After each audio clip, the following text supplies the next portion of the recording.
February 24th, 1942. Los Angeles, California. A cold ocean wind rolled inland from Santa Monica Bay, rattling palm trees and pushing thin fog across the darkened city. Air raid sirens wailed from downtown to Burbank, their metallic shriek echoing through canyons and empty boulevards. Anti-aircraft crews scrambled to their guns, searchlights snapped upward in sweeping white beams, and tens of thousands of residents spilled into the streets in confusion. In the black sky above Los Angeles, something was moving, or people believed it was. On the rooftop of the Lockheed Aircraft Corporation plant in Burbank, an engineer named John Francis Jack Tilton stood frozen beside a sandbagged observation post. He had grease on his sleeves from a 12-hour shift modifying wing mounts for P-38 Lightnings, but his eyes were locked on the sky. The searchlights slashed across the clouds like blades, then converged on a faint silhouette drifting over Santa Monica Bay. Someone shouted behind him, "There! There!" Another man cursed. Then the guns opened up. The first explosions blasted the night apart. Tracers arced upward in brilliant, jagged lines. The shockwave shook the corrugated metal roof under Tilton's boots. The city, his city, seemed to erupt as dozens of anti-aircraft batteries fired blindly into the darkness. "It's the Japanese!" someone yelled. Tilton wasn't sure. He wasn't sure of anything except the sick drop in his stomach, the realization that the fear everyone whispered about since Pearl Harbor might now be real. Los Angeles was under attack. Military police rushed across the factory floor below him, shouting, ordering workers into shelters. Windows rattled as explosions echoed across miles of coastline. Tilton ducked instinctively as a shell burst overhead, scattering fragments across the lot. The smell of cordite drifted down like burnt metal. He thought of his wife, asleep back in Glendale. He thought of the rows of bombers lined inside the sprawling plant beneath his feet.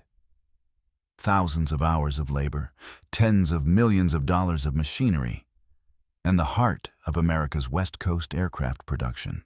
If Japan really was attacking, Lockheed was the most valuable target in California. Tilton gripped the rail of the observation post. Somewhere south, he saw flashes of light reflecting off the Pacific. Maybe enemy planes. Maybe flak bursts catching nothing but fog. No one knew. No one could know. But in that moment, with the sky blazing and the ground shaking beneath him, Tilton realized something visceral.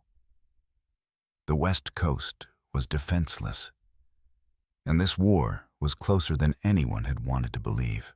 The barrage raged for hours. Thousands of shells were fired. Barrage balloons rose into the night like misshapen ghosts. Military trucks rattled down San Fernando Road, their headlamps blacked out with duct tape. Rumors raced ahead of the truth. Enemy paratroopers landing near Malibu. Submarines shelling the coastline. Bombers over Long Beach. By dawn, it was over. The newspapers would call it the Battle of Los Angeles. Though no Japanese aircraft had been found, no wreckage recovered, no confirmed enemy presence identified. Some said it was a weather balloon. Others swore they'd seen dozens of planes. But the truth didn't matter. The fear was real. The panic was real. And so was the realization that America's greatest aircraft hub could be destroyed in a single raid. That morning, when the factory sirens released the workers from shelters, Tilton stepped onto the rooftop again. The sun was rising over the San Gabriel Mountains, warm and calm, indifferent to the chaos of the night before. But the landscape of the factory was unmistakable. Lockheed was exposed, a sprawling industrial complex impossible to hide. Tilton stared at the rooftop stretching before him. Massive hangars, assembly buildings, fuel tanks, the shimmering metal skeletons of half-built bombers. Everything was laid out like a map, a perfect target. A thought flickered in his mind, absurd but persistent. What if they couldn't see it? What if, from above, Lockheed wasn't a factory at all? He shook the idea away at first. It was foolish, impossible, childish. But as he walked the catwalk back toward the main building, he saw the faces of the workers streaming out.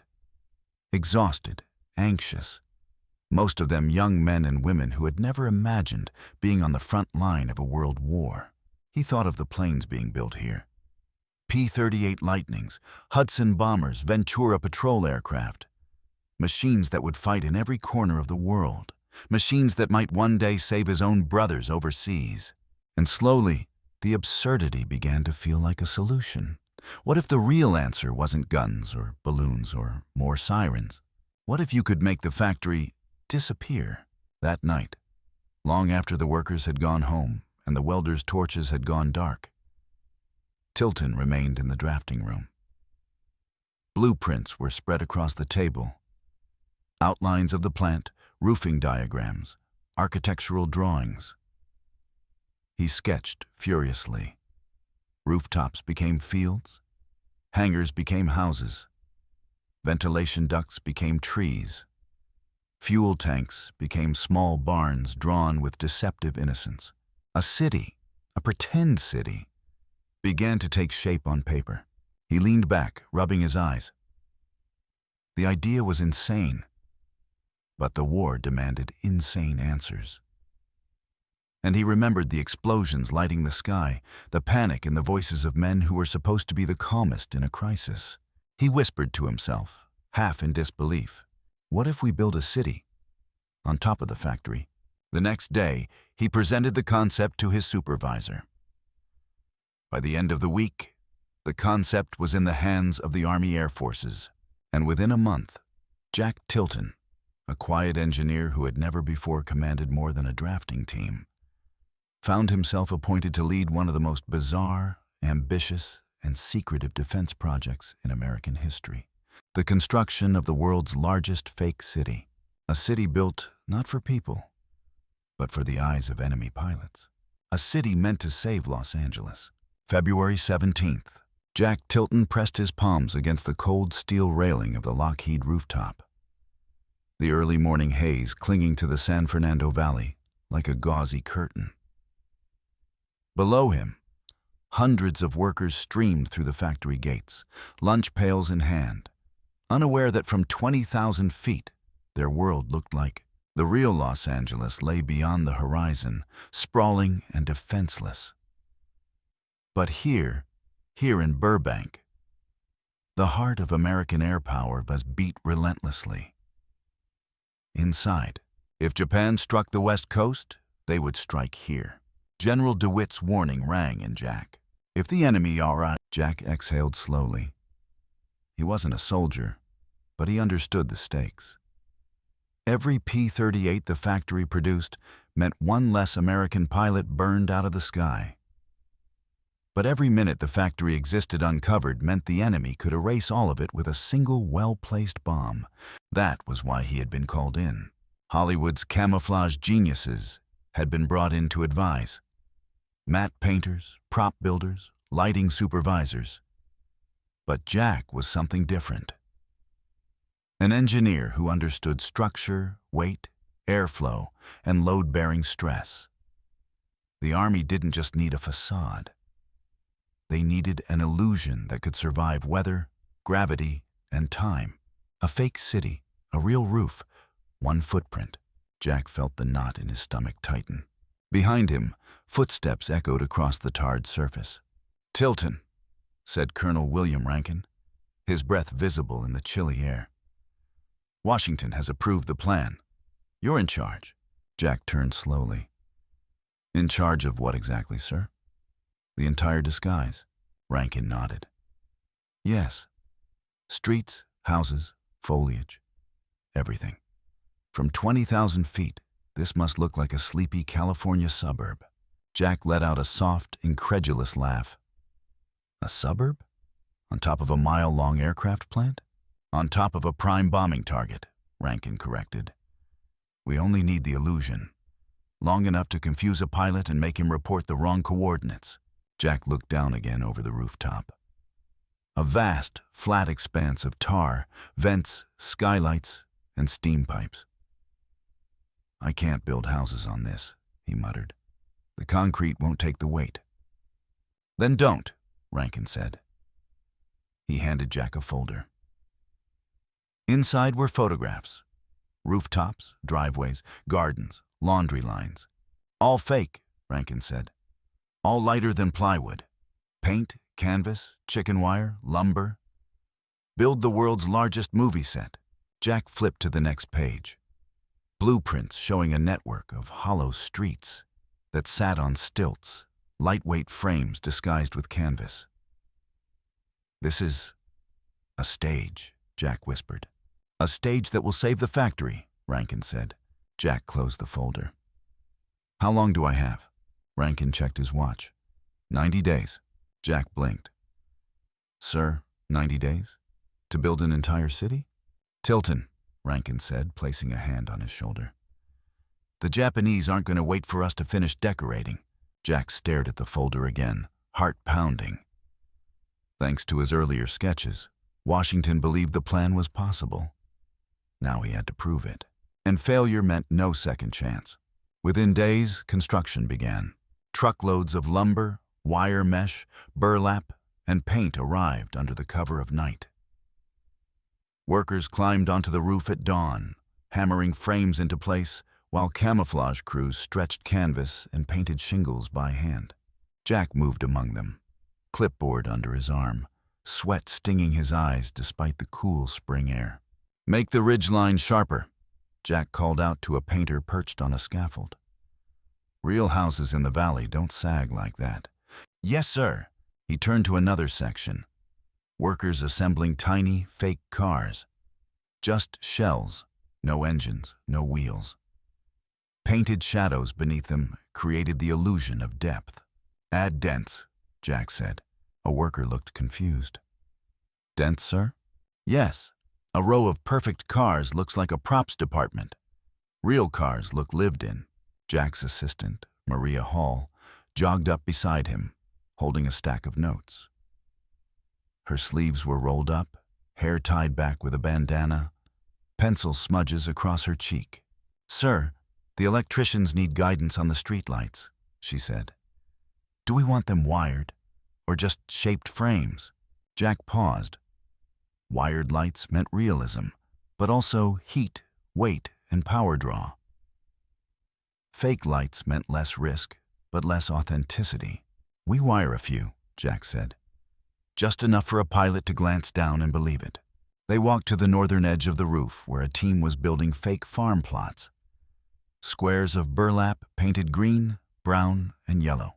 "Fields," Jack murmured. "Japanese reconnaissance expects farmland near a small town." Maria pointed to a map. "Sir, we need to match the real farmland patterns around San Fernando." Jack smiled. "Good thinking. A fake must always echo the real." Then came the biggest challenge. The movement effect. Stillness, Jack realized, was the enemy of illusion. A fake city with no life would look like a diorama. "We need motion," he told his team. "Laundry lines swaying, chickens moving, maybe even people." "People?" Maria asked. "Sir, we can't put men on the rooftop. That's suicide in a bombing." "Not real people," Jack said. "Cutouts. Cardboard silhouettes placed behind mesh windows. They don't need to move, just exist." Maria laughed despite herself. "Sir, that's insane." Jack looked out over the rooftop. Houses, roads, fields. An entire world rising above a factory that was churning out fighters for a burning planet. "Yes," Jack said softly. "It is insane, but that's war."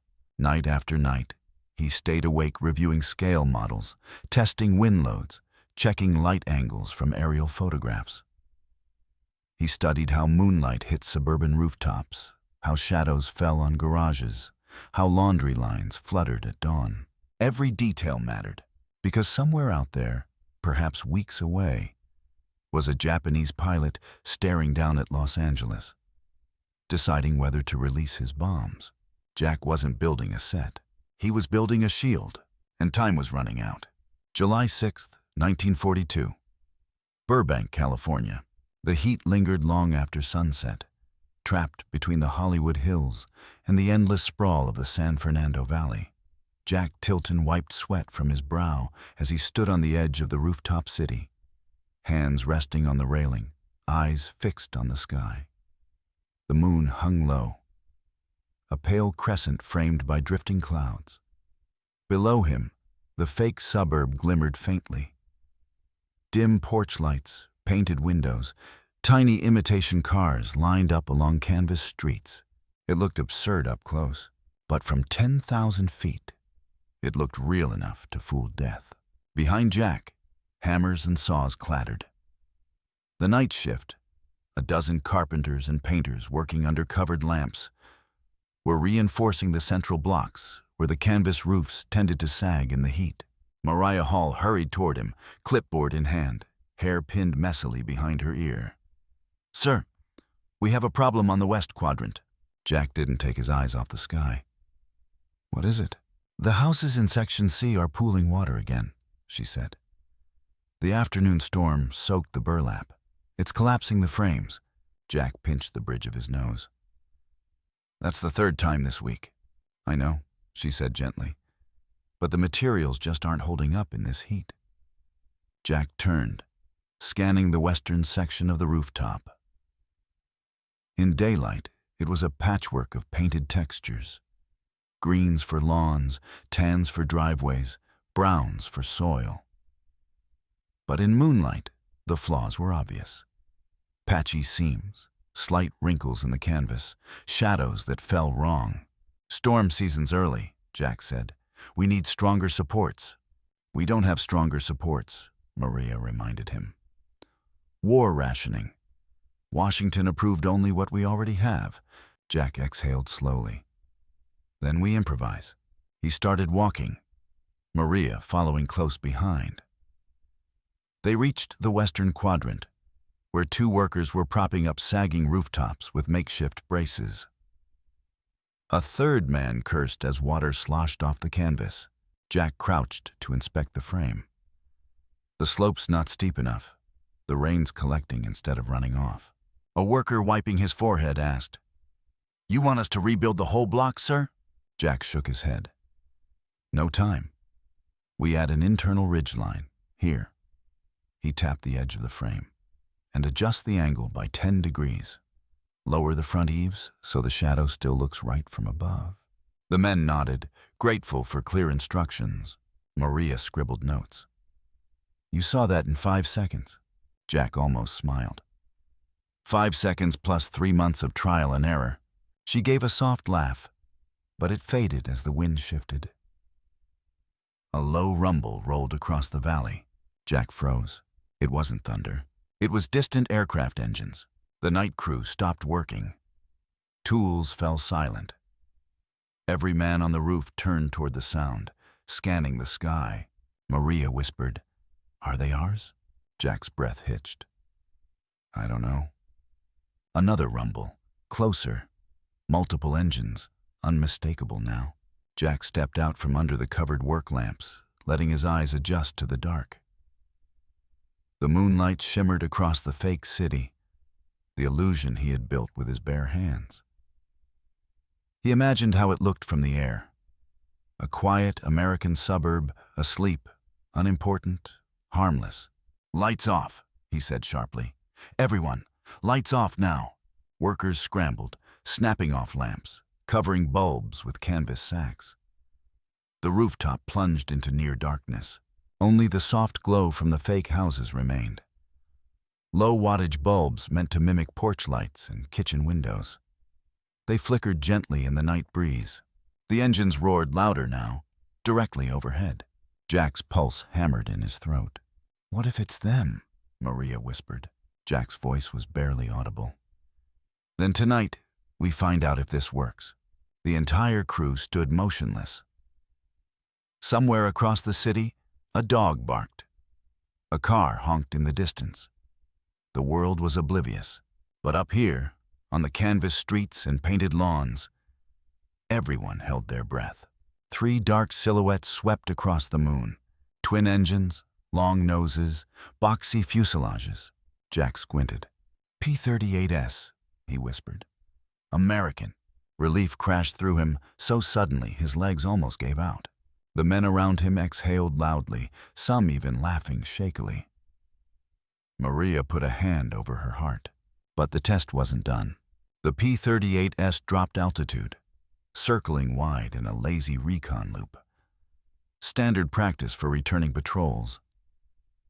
They drifted directly over the rooftop, passing low enough that Jack could hear the shimmering whine of their counter-rotating propellers. One pilot tilted his wings, banking slightly as he inspected the ground below. Jack clenched his fists. Come on, see a quiet neighborhood, not a factory. Keep going. The P-38 leveled off, uninterested, and throttled forward. The others followed. Within moments they were gone, heading toward the real Burbank Army airfield.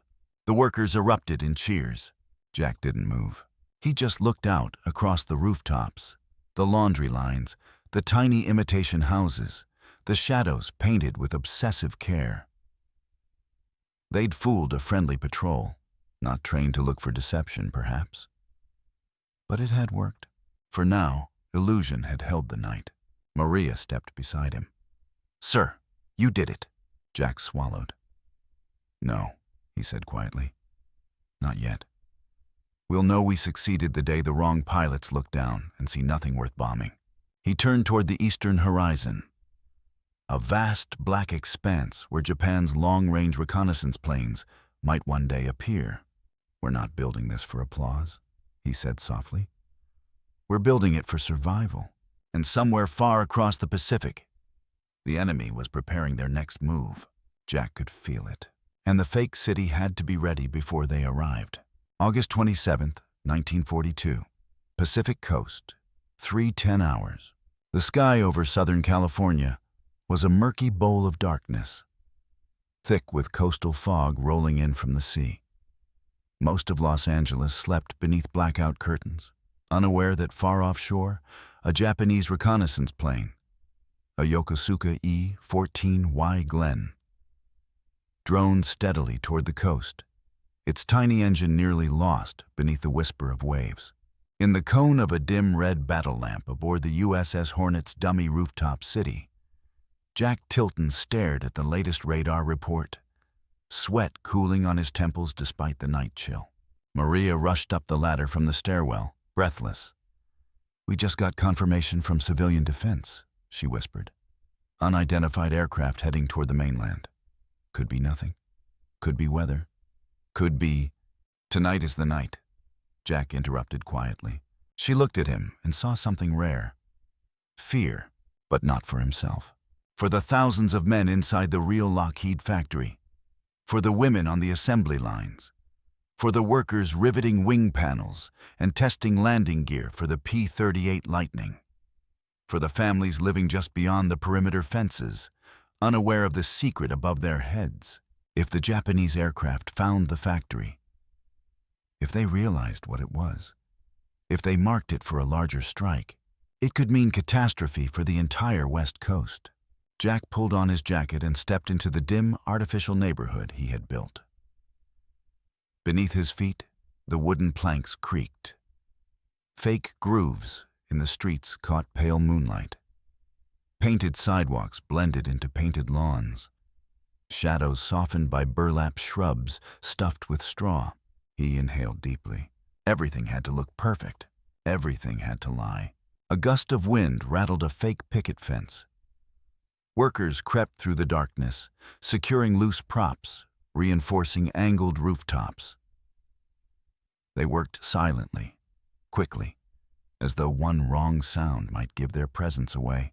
Maria caught up to Jack as he knelt to adjust the angle of a canvas car roof. "Why do you always do it yourself?" she whispered. "Because if one corner lifts when a spotlight hits it," Jack murmured, "a real city becomes a real target." Somewhere below, the hum of machinery died out. Lockheed's night shift was shutting everything down. The valley grew quieter, more still. Every second felt like it stretched to an hour. Then the phone rang. A harsh, shrill ring that cut through the rooftop like a slash of lightning. The entire crew froze. Jack answered. "This is Tilton." A voice crackled through, strained, shaken. "Sir, we have a spotter on Catalina Island reporting an aircraft heading east-northeast. Fast, low, probably scouting." Jack swallowed. "Altitude? Hard to say. Under 5,000, maybe lower. If it's theirs, they're hunting silhouettes." Jack glanced at the rooftop grid. The dim bulbs in the model homes, the artificial intersections lit just enough to mimic human life. They were counting on the fake city's most important trick. Japanese pilots looked for contrasts. Bright, sharp lines, industrial shadows, the unambiguous shapes of factories. But here, everything blended. Soft lines, soft shadows, just a neighborhood, nothing more. Maria touched his arm. "They won't spot us. They won't." Thunder rose in the distance. Not weather, but a faint, vibrating hum. The watchers near the eastern edge stiffened. Jack lifted a pair of blackout binoculars, held his breath, scanned the sky, and there it was, a silhouette against the dark. Small, insect-like, dipping in and out of the cloud layer. The Glen reconnaissance seaplane, launched from a Japanese submarine, lurking somewhere off the coast. Its searchlight snapped on. A thin white beam sliced across the valley. Sweeping, testing, hunting. 3 workers ducked behind chimneys. Maria crouched behind a faux water tank. Jack stood stone still, afraid any sudden movement could break the illusion. The beam passed over the rooftop, grazing the canvas streets, bouncing off fake telephone poles, washing over the houses. The Glen circled again and again. Each time, the beam came closer to the true edge of the facade, where canvas ended and industrial steel began. Jack whispered under his breath, "Don't look too close. Don't look too close." The aircraft leveled out, turning away from the plant. The spotlight drifted across Burbank and out over the flats. Maria whispered, "Is he leaving?" Jack didn't answer. He didn't breathe. The Glen banked left one more time, cutting sharply, doubling back. Testing. Pilots trained for this moment. Scout planes were like wolves. They always circled twice before giving up. It dipped low, very low. The spotlight passed along the edge of the roof and caught a single detail. A loosened panel of canvas flapping in the wind. Jack's heart stopped. The beam paused, froze, held steady for 3 unbearable seconds. Then, the plane adjusted slightly, spotlight sliding away. The pilot had interpreted the flapping canvas as a laundry awning caught in the wind, just part of a shabby neighborhood with poorly kept roofs. The Glen banked west, throttled up, and headed back toward the Pacific. Gone. For a long moment, no one moved. Then a worker let out a choked laugh. Another fell to his knees in relief. Maria exhaled shakily and pressed her forehead to her hands. Jack simply sank onto the curb of a painted sidewalk. A man who had just won a battle without ever firing a shot. Maria sat beside him. "You saved them," she whispered. Jack shook his head slowly. "We saved them." Below the rooftop, thousands of workers kept building the war machines that would one day crush Japan's empire. Above it, the enemy had seen nothing but a sleepy California suburb. The illusion had held, but Jack knew there would be other scout planes, other nights, other close calls, and the fake city would need to be perfect every night until the war was won. He stood dusting off his jacket. "Back to work," he said quietly. "A city like this doesn't fool the world by accident." February 24th, 1942, Los Angeles, 2:12 hours. Long before Jack Tilton and his rooftop engineers mastered the illusion over Burbank, Los Angeles had already experienced its first taste of paranoia. A night that would become infamous, whispered in bars, scribbled in diaries, and later buried beneath the legend of the Battle of Los Angeles. The city was wrapped in darkness, blackout curtains drawn tight, Street lamps extinguished, headlights banned. Even the moon seemed hesitant, smothered behind a heavy blanket of coastal fog. At Fort MacArthur, searchlights scanned the sky, their beams trembling like fingers tracing invisible shapes. Sirens wailed, long, eerie, wavering cries that seemed to come from everywhere at once. Families snapped awake. Children were dragged from beds. Air raid wardens sprinted through the streets shouting, "Lights out! Stay down! Get inside!" Jack Tilton, who had not yet been assigned to Lockheed's secret project, stood in the doorway of his modest bungalow in Glendale, heart pounding. His wife, Clara, clutched their young son against her robe as distant thumps echoed across the basin. Anti-aircraft guns firing into the night. A neighbor yelled, "They're bombing us! Japan's bombing the city!" Jack didn't believe it at first. But then he heard the concussions. Deep, hollow, terrifying. The sky flickered as tracer rounds climbed in glowing arcs, disappearing into a murky void above the coastline. Searchlights converged on something. A shape, a shadow, a trick of the fog. No one could tell. Yet the guns kept firing, and firing, and firing.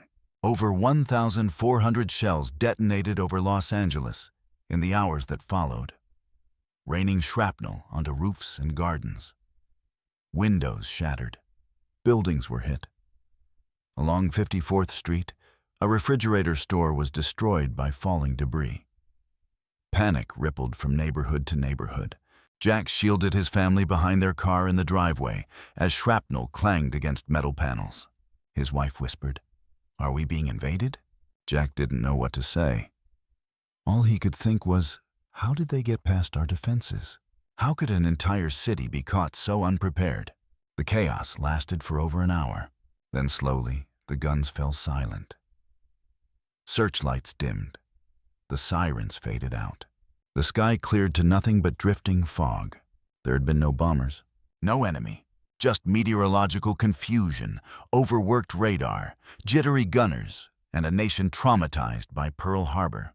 But for Jack, that night was a revelation. A brutal confirmation that California was not ready. And that illusion, not firepower, might be the only thing between safety and catastrophe.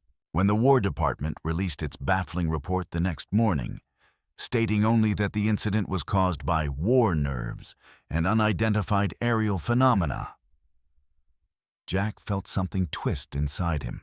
If trained officers could mistake shadows for squadrons, if machine gunners could unleash terror on their own city, if the public could be driven into blind panic overnight, then deception would be more valuable than ever. The Army soon reached the same conclusion. Within weeks, the phone rang in Jack's small office at the Bureau of Public Works. A gravelly voice spoke. "Mr. Tilton? This is Colonel John F. Omer. We have a project for you. It's unconventional. It's enormous. And God help us, it might be the only thing keeping Los Angeles alive." July 1942. Burbank, Lockheed Air Terminal. The first time Jack stepped onto the rooftop of the Lockheed plant, months before that first Japanese scout plane would pass overhead, he felt a chill run down his spine. Below him stretched one of the most important aircraft factories in the world. P-38 Lightnings were rolling off the assembly lines faster than the Army could fly them away. Workers swarmed across the plant floor, welders showering sparks, riveters preparing fuselages, machinists shaping landing gear struts with mechanical precision.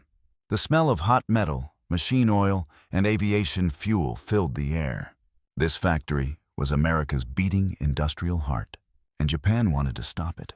Colonel Omer walked beside Jack, pointing out the structures: massive hangars, fuel depots, machine shops, power substations.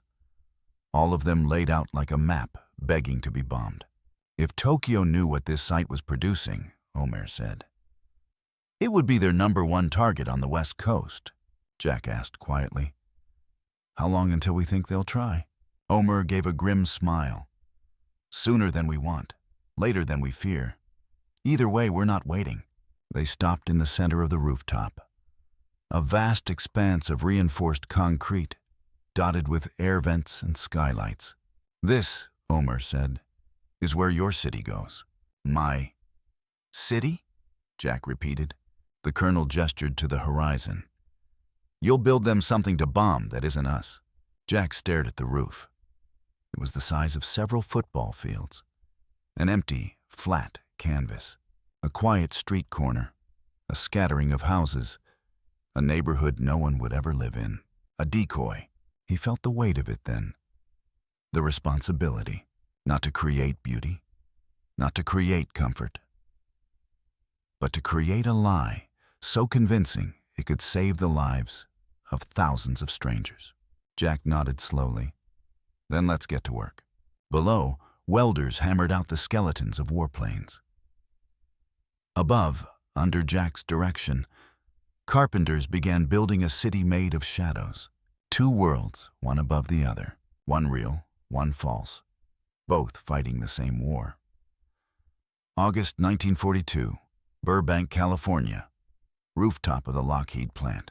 The sun hung low over the San Fernando Valley, painting the sky in a dusty orange haze as Jack Tilton stood on the roof with a roll of blueprints unfurled beneath his hands. The rooftop vibrated with the rumble of machinery below. The rhythmic clatter of riveting guns, the pulse of American war production. But up here, above the smoke, above the metal, another kind of creation was taking shape. A fake world. Jack watched as dozens of workers hauled crates of lightweight lumber across the concrete expanse. Others unrolled nets dyed in muted greens and yellows. Painters crouched over canvas mats, blending pigments to mimic the dusty tones of California earth, and rising slowly, like ghosts materializing in twilight. The outlines of a town began to appear. Colonel John Omer stepped beside Jack, his hands clasped behind his back. "Hard to believe, isn't it?" Jack exhaled slowly. "I've designed buildings before, but this..." He gestured across the rooftop. "This is a stage set on top of a war factory." Omer smirked. Hollywood seemed the logical place to build the biggest illusion in the world. And he was right. Many of the workers came straight from film studios.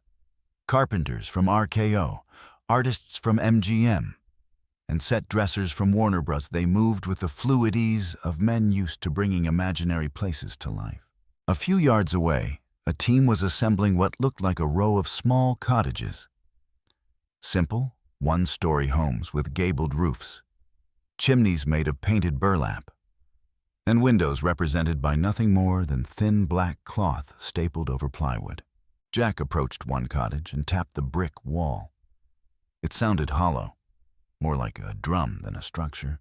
The man beside him, a burly carpenter with a cigarette dangling from his lips, grinned and said, "Won't hold up in a rainstorm, but from 10,000 feet. Looks like Main Street, USA."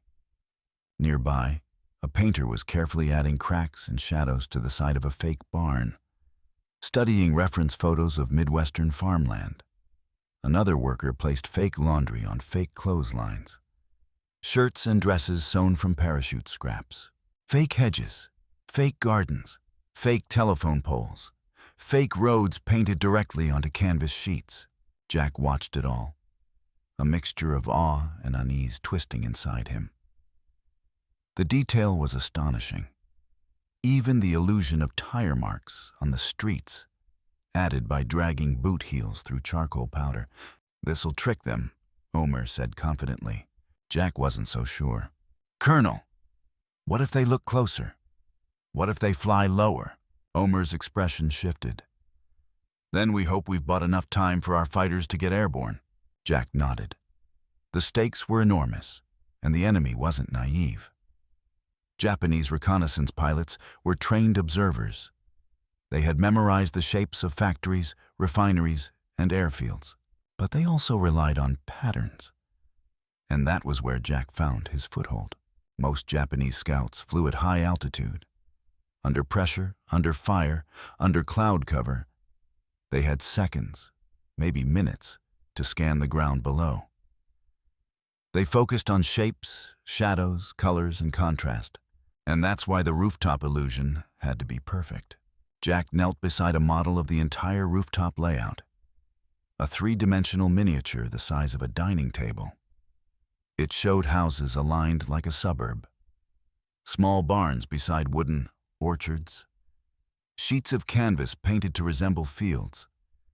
And carefully camouflaged entry points for workers coming and going. He pointed at one edge. "That area needs something," he said. "A visual interruption.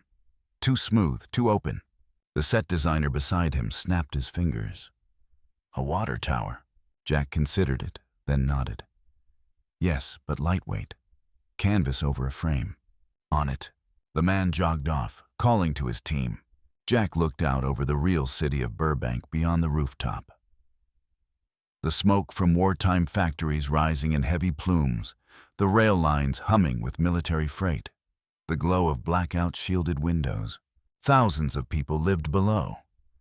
Families who never knew how close they were to seeing bombs fall from the sky. If the illusion saved them, if it bought even 10 seconds of hesitation, then every fake house, every painted shadow, every burlap bush would be worth it. Night fell. Work continued under dim red lamps shielded from above, the rooftop glowing like a clandestine film set. Jack walked among the workers, giving instructions, offering encouragement, sketching last-minute adjustments onto clipboards. A painter shouted, "Jack, we need approval on the cul-de-sac layout." A lighting technician called out, "We're testing moonlight reflections on the canvas waterline." A carpenter lifted a handsaw. "Do we want fences on these lots or no fences?" Jack felt himself absorb the questions like a conductor hearing 100 instruments tuning. Every choice mattered. A fence in the wrong place could give away the illusion. A shadow too sharp could reveal a false wall. Even the spacing between houses had to mimic real suburban patterns. He answered each question with surgical precision. "No fences, too suburban. We want rural outskirts. Blend moonlight with diluted gray paint. No hard edges. Shift the cul-de-sac 2 degrees east. Shadows from the sun will fall more naturally." It was madness. It was art.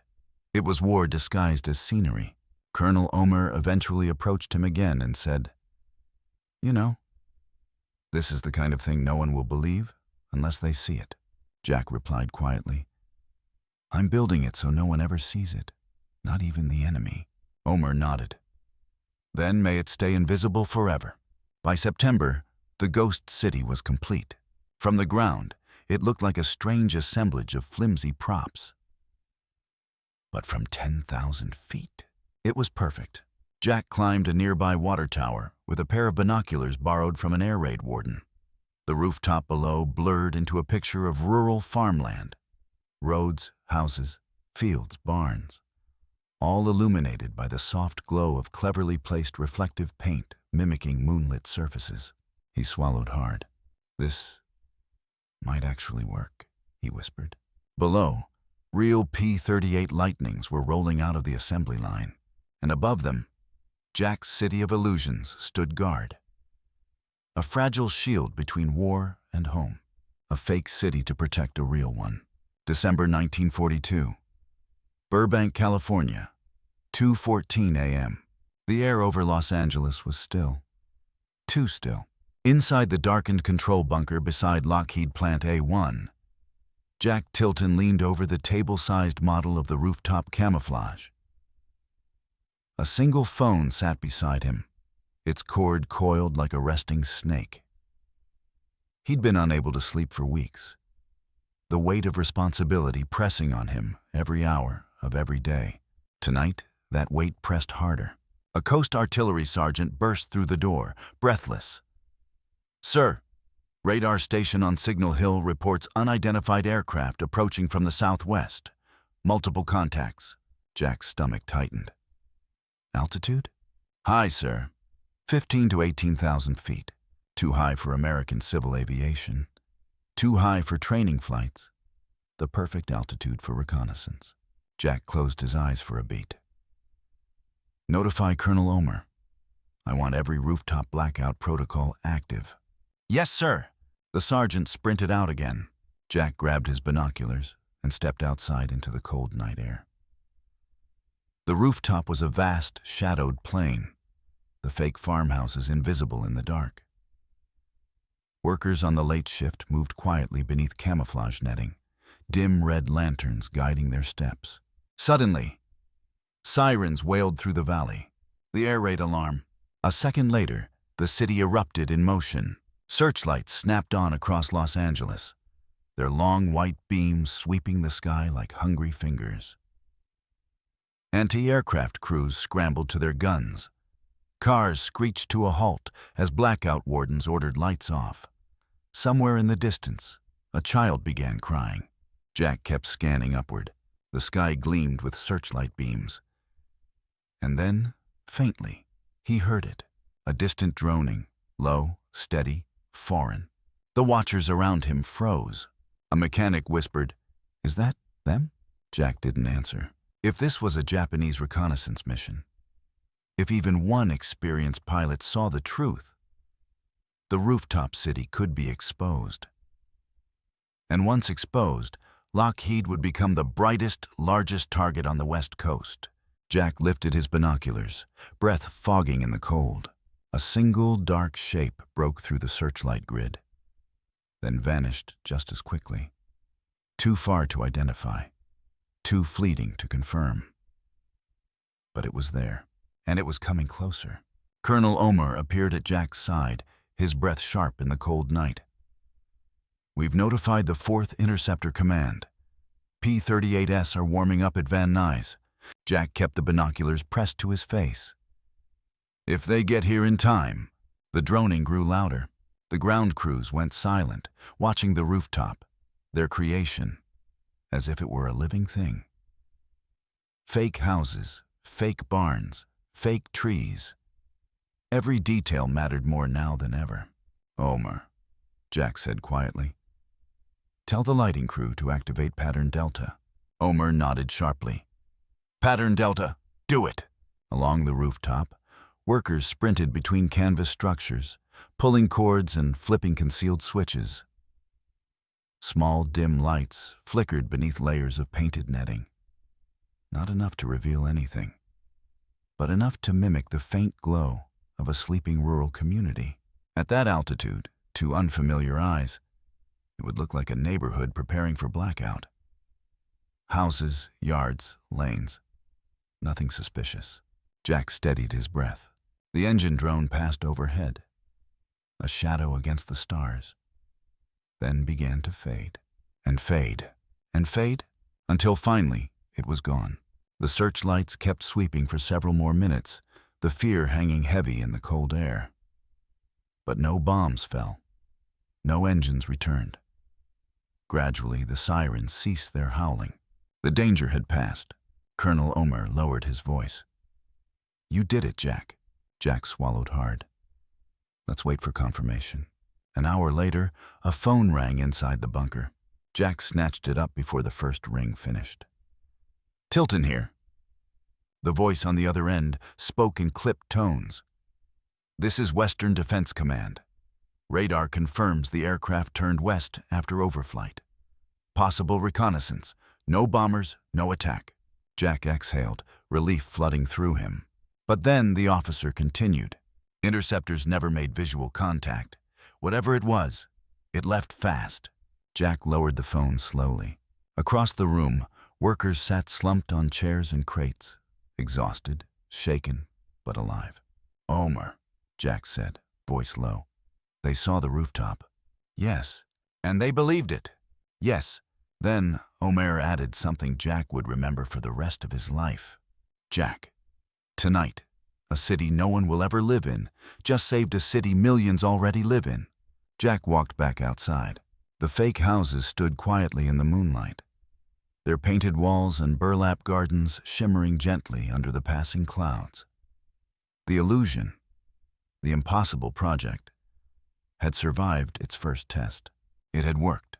January 1943, Burbank, California. 3:40 p.m. The sun dipped low over the San Fernando Valley, casting long shadows across the disguised rooftop of Lockheed Plant A1.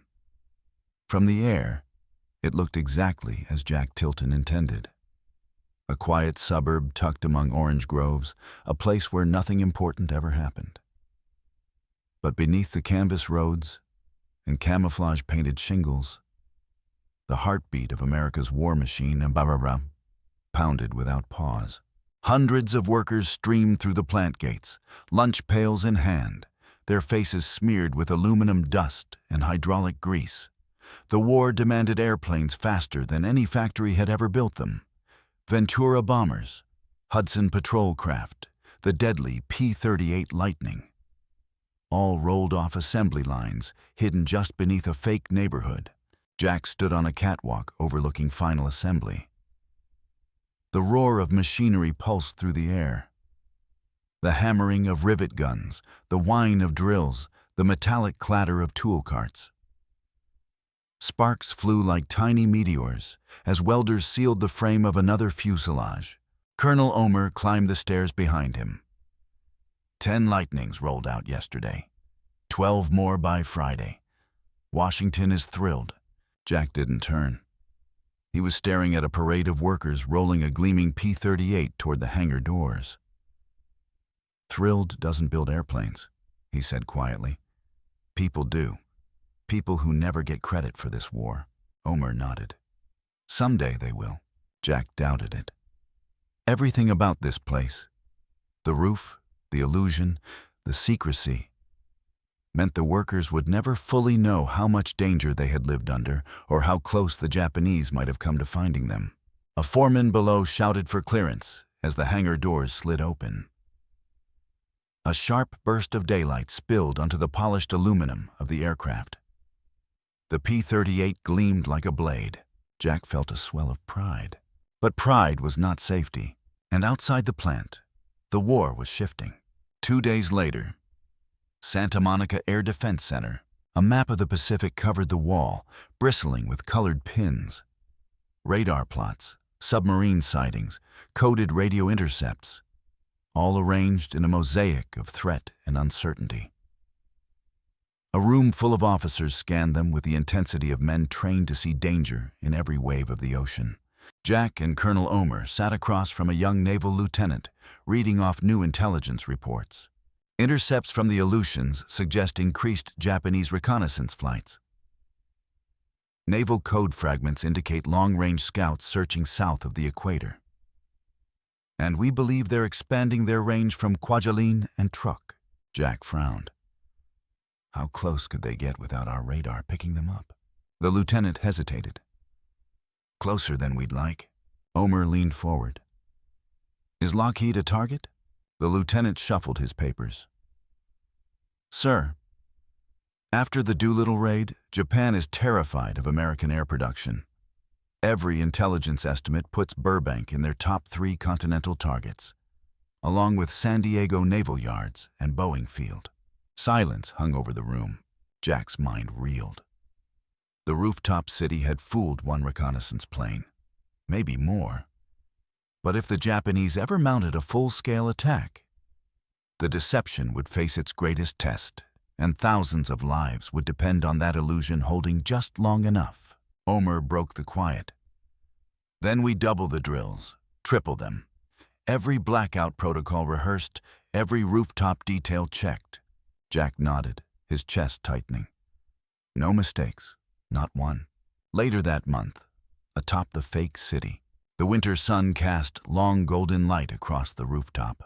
Workers from the special effects unit moved among the dummy houses and artificial trees, touching up paint and repositioning props. Sandbags shaped like hay bales, chicken coops made from wire and rags, automobile shells carved from thin wood sheets.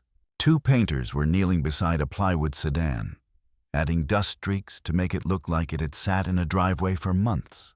Another pair used brooms to brush tracks into the fake dirt road that stretched across the rooftop. Everything needed to appear lived in, real, mundane. Jack approached a seamstress sewing a patch onto the rooftop's largest canvas farmhouse. She looked up and smiled shyly. You know, she said, My mother keeps asking what I do at Lockheed. I tell her I sew roofs. You do, Jack replied, but I can't tell her why. Jack paused. One day maybe she'll know. The seamstress smoothed the fabric with a gloved hand. One day. But if this works, I suppose she never has to. Jack felt that sentence settle deep inside him. If the fake city succeeded, if the illusion held, no one in Los Angeles would ever know they'd been protected by people they would never see. That was the burden of the deceiver. And the honor. Nightfall. Burbank Boulevard. Traffic filtered past slowly, headlights shielded by wartime blackout covers. A long convoy of army trucks rolled down the boulevard. Soldiers in helmets and wool coats staring at the glowing neon signs of roadside diners. Above them, the rooftop city lay silent. A false skyline draped over a war factory. Jack stood at the base of the stairs leading up to the roof. A lone MP paced nearby. As Jack climbed the ladder and emerged onto the rooftop, the view struck him again. That surreal blend of real and unreal. Dim street lamps glowed under painted burlap. Imitation sidewalks stretched into darkness. A wooden telephone pole cast a shadow that somehow looked too perfect to be accidental. He walked slowly to the center of the rooftop and listened. The air was still. The illusion was flawless. And in the dark, Jack whispered to the empty streets, "Stay alive, little city. Stay alive for us." He didn't know it yet, but the most dangerous night of the war, for Los Angeles, was still to come.